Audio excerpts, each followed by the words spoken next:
La pluie tombait en silence le jour où tout s'est brisé. Mais pour comprendre cette fin, il faut revenir au commencement. Dans la ville ancienne de Grenade, les cloches de la cathédrale répondaient chaque soir à l'écho lointain de l'appel à la prière. Deux voix différentes, deux traditions anciennes, deux mondes qui coexistaient sans jamais vraiment se toucher. Yasmine avait 20 ans. Étudiante en droit, brillante, réservée, profondément croyante. Sa foi musulmane était au centre de sa vie. Elle priait à l'aube, jeûnait avec ferveur, et rêvait d'un mariage béni, reconnu par Dieu et par sa famille. Matteo, 22 ans, était étudiant en architecture. Catholique pratiquant, il aidait chaque dimanche à la paroisse. Il croyait en l'amour comme en un sacrement. Pour lui, se marier était une promesse sacrée, indissoluble. Ils se rencontrèrent à la bibliothèque universitaire. Un livre tomba. Leurs mains se frôlèrent. Le cliché aurait pu être ridicule. Mais leurs regards, eux, ne l'étaient pas. « Pardon, dit-il en souriant. Non, c'est moi. » Le silence qui suivit fut chargé d'une douceur inexplicable. Ce jour-là, rien ne semblait impossible. Ils commencèrent à se voir en secret. Des cafés discrets. Des promenades au crépuscule. Des conversations infinies sur la foi, la vie, l'âme. Ce qui aurait dû les séparer les fascinait. « Tu crois que Dieu nous condamne ?» demanda un soir Matteo. Yasmine hésita. « Je crois que Dieu voit nos intentions, mais les hommes jugent nos actes. » Ils s'aimaient avec prudence, comme si chaque baiser pouvait déclencher un séisme. Et un jour, Matteo posa la question. « Épouse-moi. » Elle sentit son cœur exploser.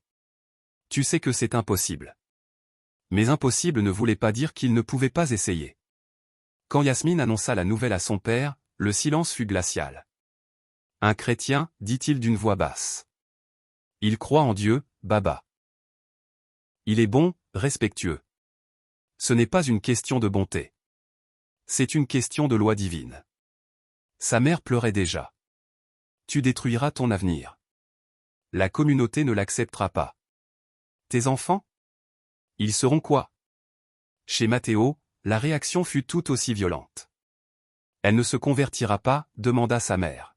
« Non. » Son père frappa la table. « Alors votre mariage ne sera pas reconnu par l'Église. Tu renoncerais au sacrement? » Le mot sacrement pesa comme une condamnation. Ils tentèrent de trouver des solutions.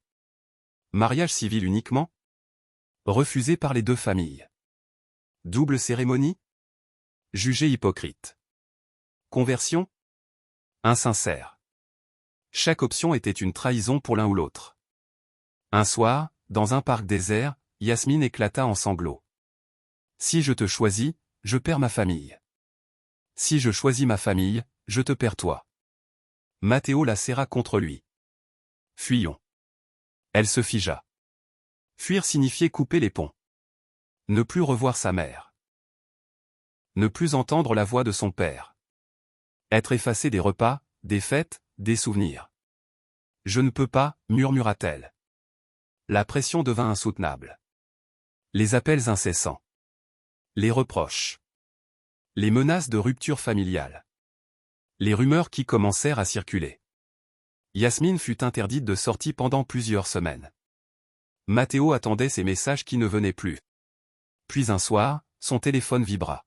« Retrouve-moi. » Dernière fois.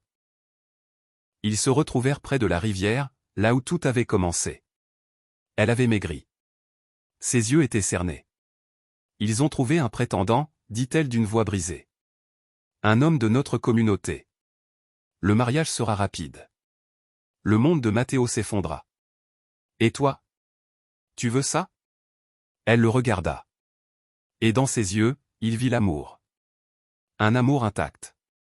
Viol. Vivant. Non. Alors refuse. Elle secoua la tête.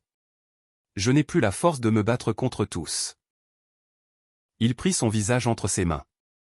Moi, je me battrai. Ce n'est pas toi qui le rejetteront, Matteo. C'est moi qu'ils effaceront. Le vent soufflait fort. Comme si le ciel lui-même protestait. Le mariage fut fixé à la fin du mois. Les jours précédents furent un supplice.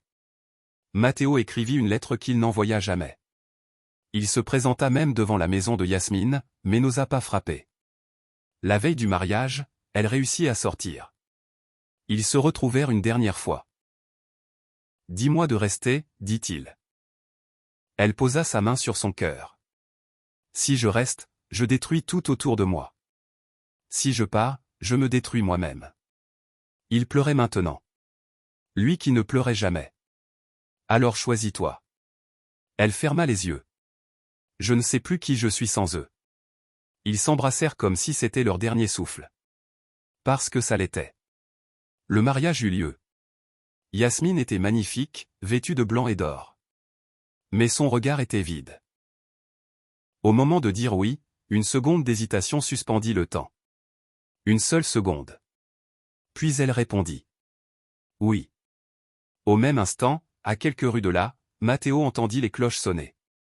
Il tomba à genoux dans l'église vide. Pourquoi? Murmura-t-il au ciel. Mais le ciel resta silencieux. Les années passèrent. Yasmine fut une épouse respectée. Une mère attentive. Elle accomplit tout ce qu'on attendait d'elle. Elle souriait quand il le fallait. Elle remplissait son rôle avec dignité. Mais certaines nuits, lorsqu'elle se retrouvait seule face à elle-même, elle sentait ce vide qu'aucune conformité ne pouvait combler. Matteo quitta la ville. Il ne se maria jamais. Il travailla, voyagea, aida les autres, mais une partie de lui resta figée au bord de cette rivière, un soir de vent et de larmes. Ils vécurent. Ils survécurent. Mais ils ne s'oublièrent jamais. Parce que certains amours ne meurent pas. Ils deviennent silencieux. Ils deviennent souvenirs. Ils deviennent le prix d'un choix. L'amour est puissant, mais il ne vit jamais seul. Il grandit au milieu des croyances, des traditions, des familles et des peurs.